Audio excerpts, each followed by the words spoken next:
Hey you. Yeah, you. Smile. Hi friend, you're listening to Marysaystosmile, the podcast I hope you get something out of. Whether it's a smile, laugh, or learning something about whatever it is we're talking about.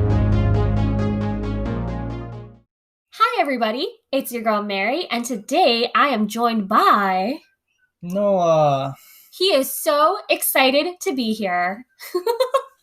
Yeah. I wonder if people are just like picturing like my hand around your neck and I'm just like, talk to the microphone, little brother. Oh. You know, a lot of people will tell me like when I say little brother and when I talk about you and Daniel, they expect to see like 12-year-olds. Little babies. And then they see you guys right next to me and you guys are legit like 7 inches taller than me. Yeah. And they're just like, Mary, what is that? And I'm like, it's my little baby Bluddles. And they're just like, no, those things are way taller than you and like could probably beat you up. And I'm like, oh yeah. Stop your fuck. Stop, like scrap bras, but like, yeah. How's it going? How are you doing today, sir? Okay. Yeah? Still got grind on World of Warcraft. Oh my gosh. That is your thing these days. Gotta have a goal now that school's out. Oh my gosh. Are you excited for the spring semester? Meh. I mean, I kind of have an idea what the music we're going to be playing next semester for one of my ensembles looks like. And some of it I'm excited for, but like some of the coursework I'm like not super excited for. I have to take an opera class. That's exciting. I'm on recording. No, we're going to learn about things about singing. That's what it's for. Ooh, exciting. And then we have these music education classes, which the instructor is notorious for being hard on students. So, yeah. Nice. Okay, Noah, I'm going to have you intro it. What is today's topic? So, if you've listened to our previous podcast, the one all the way from right before New Year's. Yeah, I don't keep track of things. It's out of school. Dates are a blur. That I am like, for me, like introspection and metacognition. Ooh. This is something we learned in education. Thinking about how you think. Oh. To me is like I think I'm fascinated by that. Okay. It's something I try to incorporate into my life. And so what I wanted to talk about today, which might be just a lecture series for you and you, dear listener, is... Dear listener. Oh, that is so cute. That term of endearment. Yeah. This is going to be sidetracked. I was doing we taught online for a little bit. To each other? Your classmates? To actual high schoolers. One of the teachers who's friends with the instructor. Or good cohorts with the instructor. Volunteered his class. Nice. Those poor guinea pigs. Anyways, we had to teach to them, and one of the things they commented on was our rapport building and how we connected to the students. And me being the hip, cool guy and so in tune with the young ones, they were, whenever they gave a vocabulary word, we tried to use it too. So they said whack. I was like, yes, that sounds whack. Yeah. And then I move on with the lesson. And that made the instructor crack up because, I primarily talk white. Yeah. I'm not local. I don't speak local too much. Right. So for her to hear me go whack was, cracked her up. But metacognition, thinking about how you think, and I think it's important for improvement and improvement by yourself. Okay. It's so easy to have people tell you how to improve, and you do that. Right. But if you're by yourself, the self-reflection and critical thinking about your actions can be uncomfortable and something we're not necessarily trained to do. I don't know. I feel like a lot of people, especially females, we are professional self-criticizers. Oh, tip 1. When you are... I regret using the word criticisms. Right. You want to make observations about yourself and avoiding value judgments. an objective statement that can be made into meaningful goals and progress. But like, isn't it super hard to not be objective about something so strongly opinionated such as yourself? I agree. That can be difficult. So for me, it's like I almost double booked today, and I almost committed to doing something with my brother instead of you. Right. But I won, guys. I am more important, as you can hear right now. So one statement you can make is, I'm irresponsible. Ooh. I'm a ditz. I'm airheaded. Okay. Not helpful, not meaningful. Yes. It's a judgment, not objective. I should put things in a calendar so I keep myself organized. Ooh. It sets a goal, it sets a process, it's meaningful. And it doesn't ruin your motivation as much. Because like it's much better to have motivation like I'm gonna do this to be a good person rather than I'm gonna do this to avoid being a bad person. Okay. Right. That's kind of more toxic mindset. Not something you want to be going for. Mm-hmm. So, and for me as a musician, and I think like a lot of musicians or people in art, it's really hard to like when you're making criticisms about your observations about yourself, it's really hard to just it's real easy to just go, oh my god, that was terrible. Yeah, or I messed up. Right. Yes. Yeah. For me, my flute playing, what my flute teacher wanted me to do, don't think that, think I need to be more open, or this note will crack, so I need to keep my embouchure loose. Right. You know? And so making those observations instead will really help you change your mindset around things. The next thing is like being really honest with yourself. Ooh. So part of that is like knowing what your standards are. Okay. Can't be like, that's good enough, which is again a value judgment and not an observation. Oh, okay. But being really honest with yourself and admitting that there is room to improve. Mm-hmm. And if you can't find room to improve, then it's like the sun does not shine out of your ass, sir. Try again. Well, I mean, one way you can look at it is like, if you can't find a way to improve, then that either means you're doing it perfect, or you're just not seeing something. Right. And then you have to ask yourself, which is more likely. And no one's perfect, so. And then another way you can go about it is like, okay, then you need to bring someone else in, because if you can't find it, maybe they can. Oh my gosh, I always do that. Like, I'll make a piece, or if I'm in a piece, I always ask people to like watch it to see what I'm missing, or like ask them, does this make sense? And of course, important, like, and then for that, you have to be open and receptive to the idea that they could be right and you could be wrong. Right. They can say something that you thought was perfect and they think like, eh. Right. Right. And so if you are always open to improvement, then you'll always be ready to improvement. You can improve yourself. Mm-hmm. But if you're not ready and open for that, then improvement's not gonna come. Okay. Like our last podcast, I've learned a lot and adapted my philosophy because of my flute teacher, and she says the energies you put out, again, another hippie saying. We love her. Yeah. I need to meet this woman. The energies you put out into the universe will, you kind of like send back. Right. And like. She's such a vibe. Yeah. So like, if you're upset all the time, like all these bad things are happening to me, the universe is like, oh, some bad things happen.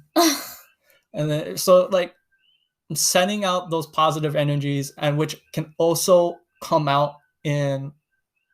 One thing I learned that I didn't really think about is that how you are feeling and the thoughts you think influence your playing. What it sounds definitely, like. Yeah. Sis. For me, it's like if I'm playing and I'm thinking about the class I didn't do well in, it's gonna come out in my playing. I've walked into a lesson and played, and my flute teachers be like, "What's wrong? Why do you sound like that?" Or even thinking like, oh, this piece is hard. Yeah. Or like just thinking like not even negative, just like not positive thoughts. Yeah. You can tell. It's kind of like when people say, even though they can't see you smiling and they're just hearing your voice, they can tell if you're smiling or not. Yeah. That's weird because like you can't, like to prove that your feelings do in a way affect your playing is like because you know it's just this minute muscle changes in the way your face is stretching when you smile, and how that might affect your vocal cords. Oh my god! Yeah, so happy. But yeah, so being open to improvement. And then the next part is difficult, which is being comfortable with being uncomfortable. Yes. This is something I learned like in high school when I was helping people swim.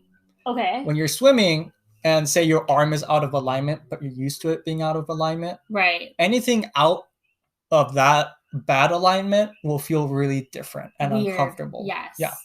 So people will think I feel a difference in how I'm moving my arm, and they've moved their arm like 1 centimeter. Right.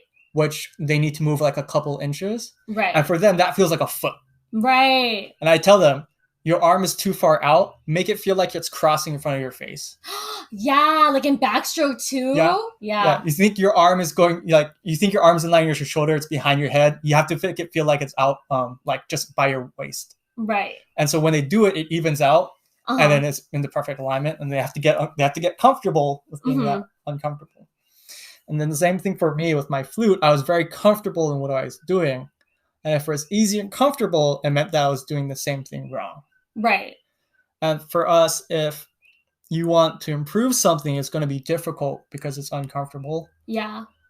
But again, sticking to your value judgments and keeping open to being uncomfortable, then you'll be able to hopefully push through that. And then again, it's a hint. Like if it feels uncomfortable, maybe you're doing the right thing. Right. Yeah.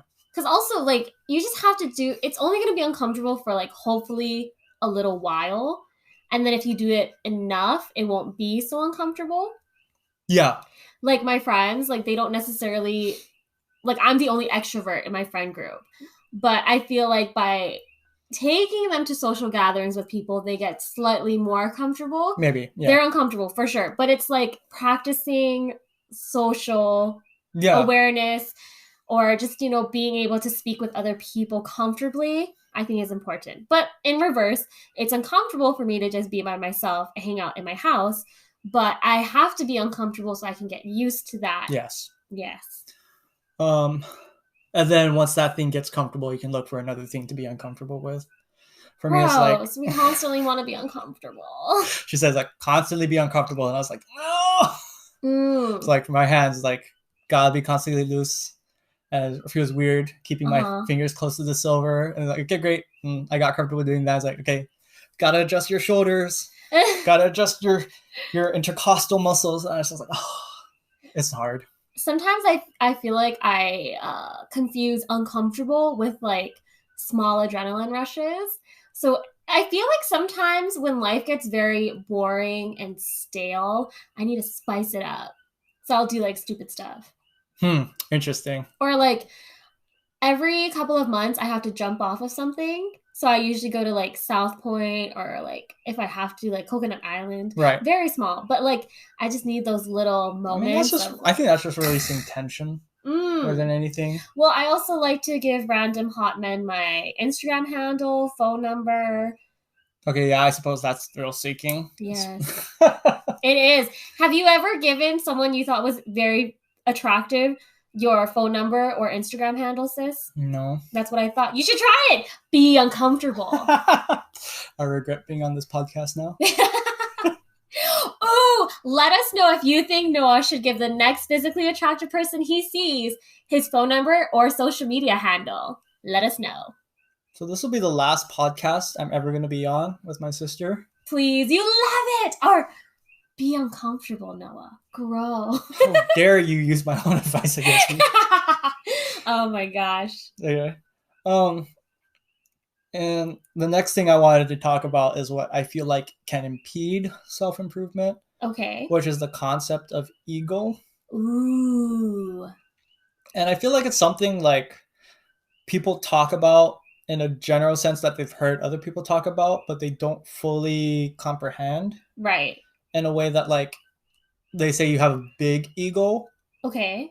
And to me, it's like a person who has a big ego really means they have insecurity.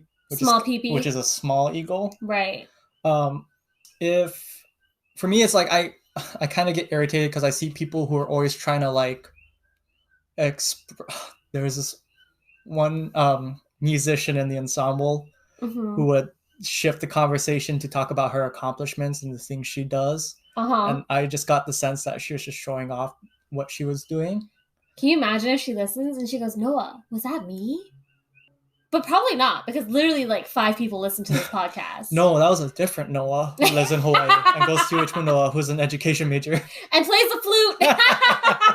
We should stop. But anyways, okay. But like a lot of, and this is what from Dr. K talks about, is that some things psychologically that can come up is because you don't love yourself enough. Ooh, okay. Hit us in the feels, Noah. For ego, if you feel like you constantly want to show off your skill, it's because you're looking for other people's approval. Yes. Because your own approval is not enough. Yes.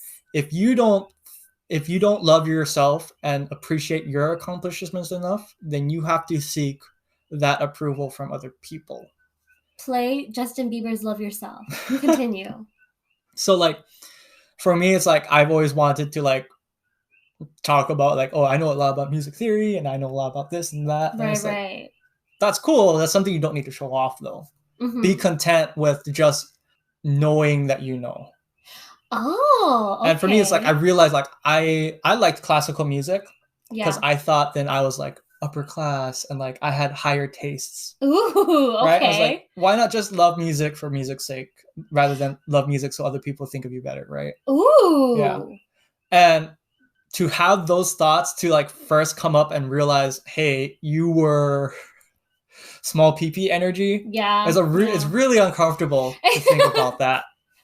But, you know, one thought that I had to help ease that pain is that in order to get where you are now, you had to be that person you were before. Oh, yes, yes. And so for now, I'm happy with where I am as a person. I'm nowhere near perfect. Right. But like looking back at where I was, I have made improvement. And in order to be the person I am today, I have had to be that person I was before. Low-key a mindfuck, but yeah. Yeah. I also feel like self-awareness and self-improvement go hand in hand. And I feel like you have such good self-awareness because there's a lot of people, like majority of the population would not cognitively actively think about metacognition. Yeah, their stuff. Yeah, for me, it's like there are times when I'm talking with Daniel and I get irritated with him, and then I take a moment to be like, am I being irritated? Is my anger justified, or is it because it's assaulting some part of me I don't want to change? You and Daniel always say this crazy stuff. I'm like, oh my gosh, who is the older sibling here?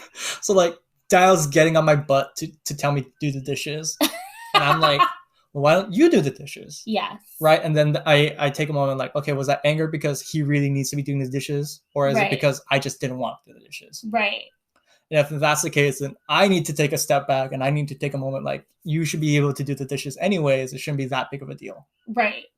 And this is just a little vent, but like, I feel like people need to realize what is important and what is not. I also need to realize that as well. There was, we had a speaker at a music educator event.